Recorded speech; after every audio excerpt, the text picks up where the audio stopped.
Well, the polls are open and the world is watching. Let's find out how voting is progressing in two key areas in the USA. I'm joined now by William Denselow in Milwaukee, Wisconsin, and Giles Gibson in Tallahassee in Florida. Hello to both of you. I know it's sort of mid-late morning there. I'll start with you, William. Milwaukee in Wisconsin, I know it's traditionally pro-Democrat. Just tell us how the morning has gone. Have there been any problems? Are the queues long, or have most people voted ahead of time? Well, Sally, before the final day of voting on November 3rd, more than half of registered voters here in the state of Wisconsin had already cast their ballots, be it through mail-in voting or that early voting system. However, speaking to poll workers where I am here in downtown Milwaukee, they say that some of the lines are some of the longest that they have ever seen. Of course, they are socially distanced, and there are a couple of reasons for that. Speaking to some voters here, some say they just like the tradition of voting on November 3rd. They've always done it. They want to continue that tradition. Others, though, some potentially Democrats, that say that they don't want their ballots to be lost in the mail. Of course, the Supreme Court recently ruled that any ballots handed in after 8 p.m. on November 3rd will not be counted. The Democrats had initially wanted a 6-day extension for those mail-in ballots, so long as they were postmarked by November 3rd. That was rejected by the Supreme Court, though. And that's an interesting thing, because, of course, here in South Africa, we're learning as we go along, and we're learning that it's quite different in different states. But there are two different scenarios in terms of these mail-in ballots. One, as you say, which is what's happening in Wisconsin, is that the ballots have to be received before the polls close today. So if there's a delayed postal service, sorry for you, as we say here in South Africa. And it's the same situation in Florida, am I right, Giles, that those votes all have to be received by the time the polls close this evening?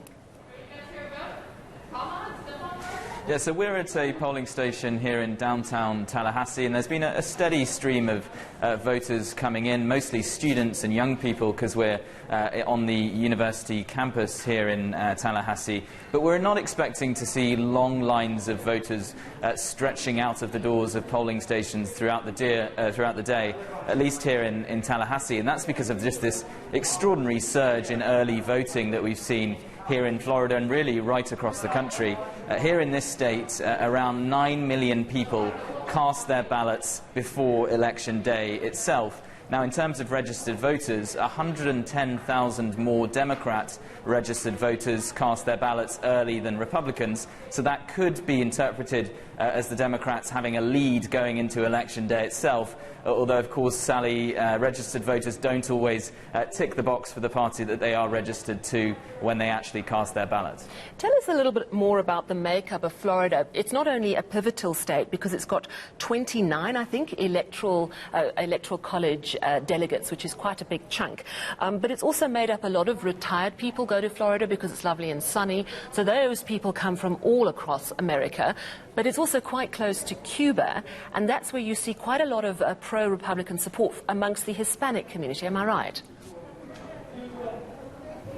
Yes, so there's really two groups that we're going to be watching really closely when we start getting some election results coming through in the coming hours. And the first one is certainly Latino voters, because they make up 17%, almost 20% of all of the registered voters in this state. And of course, they don't all vote as one big group.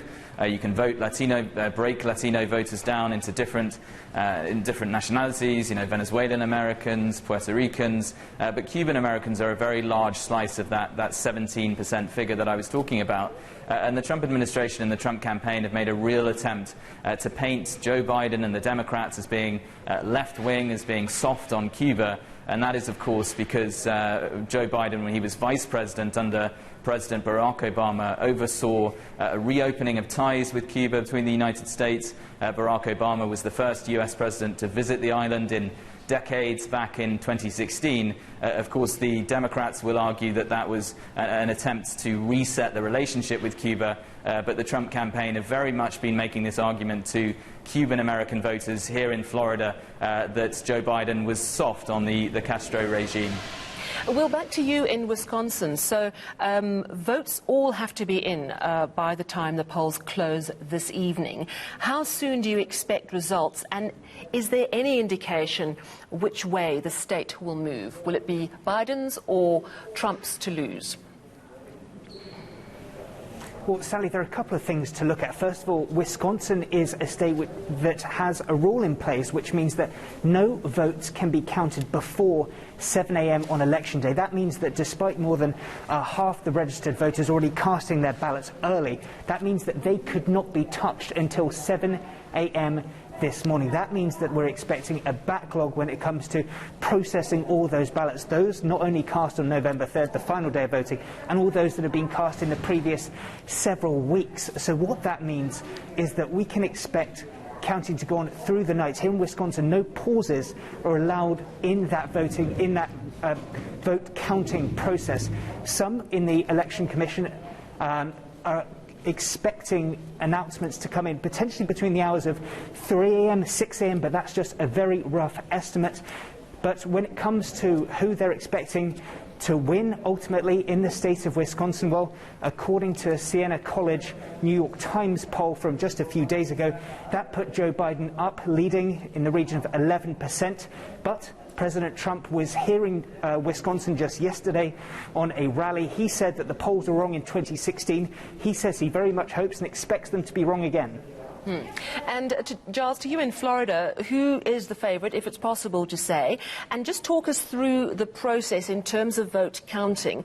My understanding is that the mail-in ballots get counted first, and then the votes that were placed today. And very often, Florida has a result by the end of the day, or certainly before the next day. But also, this is the site of what happened with Al Gore and Bush in 2000, and that was the very close call, the recount. It took over 30 days. And I think that's the phrase hanging Chad that always sticks in my mind because it was just such a crazy situation. So talk to us about the real chances of having to do a recount in Florida. Yeah, so going into election day here in Florida, according to the sort of averages of the different polls that have been done over the last several months, Joe Biden had around a 2 or a 3-point lead over Donald Trump, but of course that still means this election is on an absolute knife edge, and as you were mentioning there, Florida has a real history of having very, very close results. Florida certainly does have an advantage over some of these other swing states, including Pennsylvania, and that's, as you mentioned, because the electoral law in this state allows the authorities, the officials, to start counting those ballots that come in either by mail or by early voting at polling stations as they come in, rather than Pennsylvania, for example, where they're only allowed to start counting them on election day itself. I mean, you referenced the 2000 recounts there, and I think there is certainly a lot of PTSD perhaps from that recount, because it went on for 36 days in total before there was eventually a ruling in the Supreme Court in Washington, and Al Gore ended up conceding to George W. Bush. And it is a pivotal state. It has the third highest number of electoral college votes. So thank you very much, Giles Gibson in Florida, and of course William Denselow in Wisconsin.